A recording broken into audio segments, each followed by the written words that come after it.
এই পরিবারে আপনার সন্তান সন্ততি হবে। এখন আপনি আমি যে পরিবেশটা পাই নাই সেই পরিবেশটা আপনার বাচ্চাকে দিতে হবে। তো আপনার সন্তান সন্ততি প্রতিপালনের দর্শনটা কোথায় কোরআনে? সূরা লোকমানের আপনি 10 থেকে 20 এই আয়াতগুলো পড়ে দেখেন। কোন সূরা? সূরা লোকমানের 10 থেকে 20 এই আয়াতগুলো পড়ে দেখেন। আল্লাহ রাব্বুল আলামিন এখানে পুরো গাইডেন্স দিয়ে দিয়েছে, বাচ্চাকে কিভাবে মানুষ করবেন, কি শিখাবেন কি শিখাবেন না সব। লোকমান আলাইহিস সালাম তার বাচ্চাকে শেখাচ্ছেন, শিরিক করো না, সৎ কাজের আদেশ দিও, অসৎ কাজে নিষেধ করো, সবর করো, মানুষ ভালো মন্দ বলবে তখন সবর করো, পিতা মাতার অবাধ্য হয়েও না।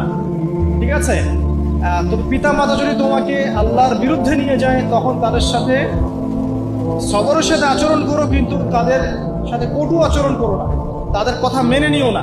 যদি তারা তোমাকে শিরিক করতে বলে ওদের কথা মেনে নিও না, কিন্তু তাদের সাথে ভালো আচরণ করো। তো এখানে আপনাকে পুরো গাইডেন্স দেওয়া হবে কিভাবে আপনি সন্তান প্রতিপালন করবেন।